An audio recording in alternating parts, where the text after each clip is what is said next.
千里之行，始于足下. A journey of 1,000 miles begins beneath the feet. We now gather in the Tao to travel the journey together.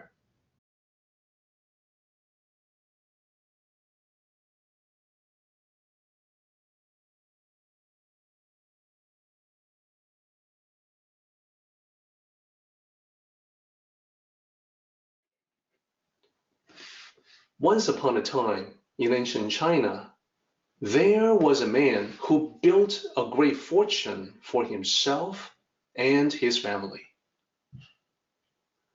As he neared retirement, he wished to pass on his vast business holdings to his son. This was his only son and his pride and joy.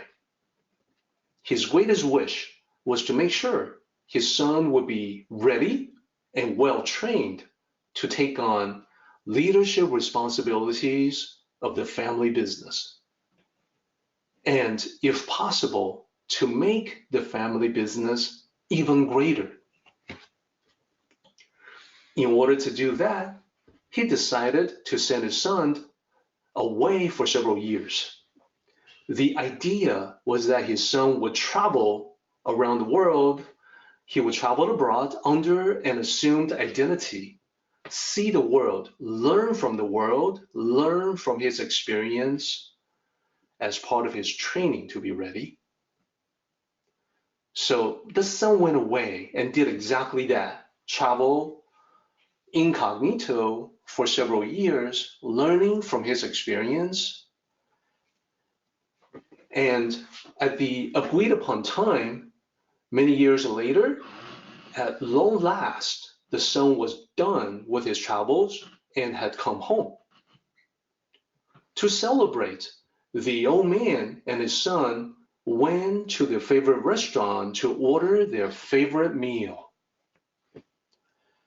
As they were getting caught up with one another, talking about their recent experiences, and just enjoying one another's company, there was a mishap.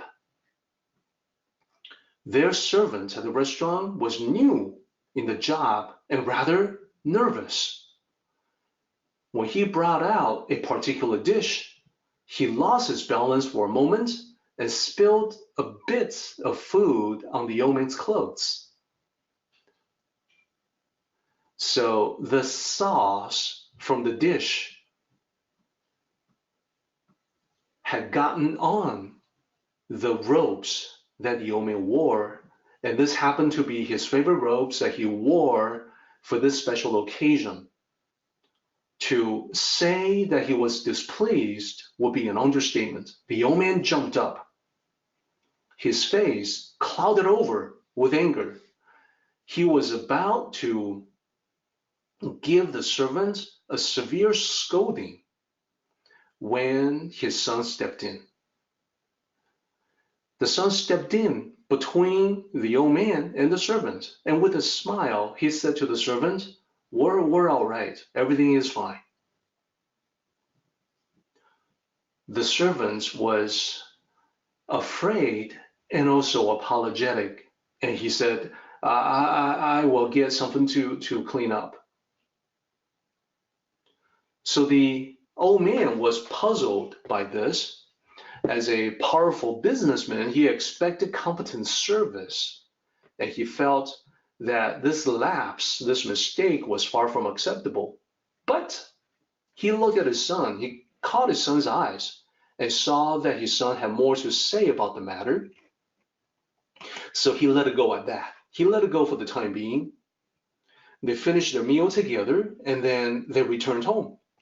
When they got home, the son told him why he acted the way he did at the restaurant. The son said, Father, when I traveled incognito, according to our plans, I wanted to learn what it was like to earn a living. As you know, when I'm at home surrounded by servants, I never lifted a finger to do anything. When I was out there under an assumed name, I decided to take a lowly job as a worker at an inn. So there were quite a few banquets being held at the inn, and one day, after a particular banquet, there were many glasses that needed to be washed. So this was the job that I ended up with. The glasses were quite delicate, so I needed to wash them carefully to avoid breaking them. So I worked on them for hours, and I finally got it all done.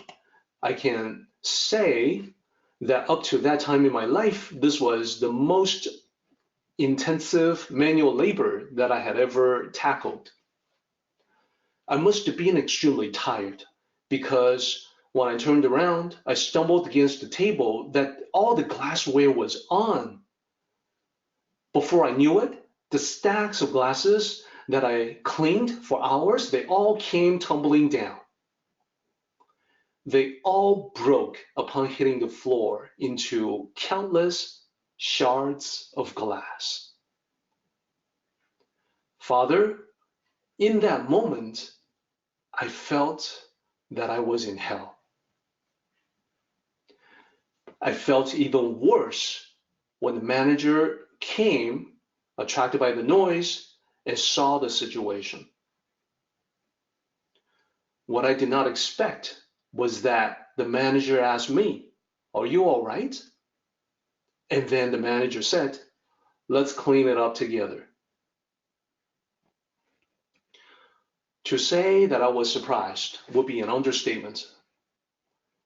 Much later, after a year of working for this manager, I realized that he was a rare individual, that in an instant, he saw what happened, saw that I was already blaming myself, knew that I would not repeat a mistake, and handled the situation without emotional outbursts. Perhaps he realized that day that this experience would make me his most loyal and hardworking employee. And indeed, he was right. Father, you may be surprised to hear that after a year of working for him, I was very sorry to leave the inn and move on. I did not want to leave. Upon hearing this, the father was impressed, but then he thought about it and said, "Well, son, we don't know if that clumsy servant at the restaurant is as conscientious and worthy as you are." "Perhaps not, father," his son said. "But the truth of the matter is, at least one person out there forgave your son upon making a big mistake." You are right. We do not know if the servant is conscientious or worthy in his character. We do not know what his character is like. But let us not forget, Father, that he too is someone else's son. The old man nodded. There it was, right in front of him. The evidence that he had made the right decision in sending his son away to travel the world, and that his son was indeed ready not only to take over the vast family business, but also make it even greater. The end.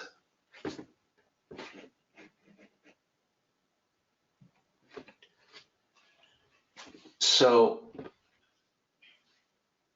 the ocean, representing forgiveness, tolerance, compassion, is at the heart of the story, even though the story never mentions the ocean once. It does talk about this cardinal value of the Tao.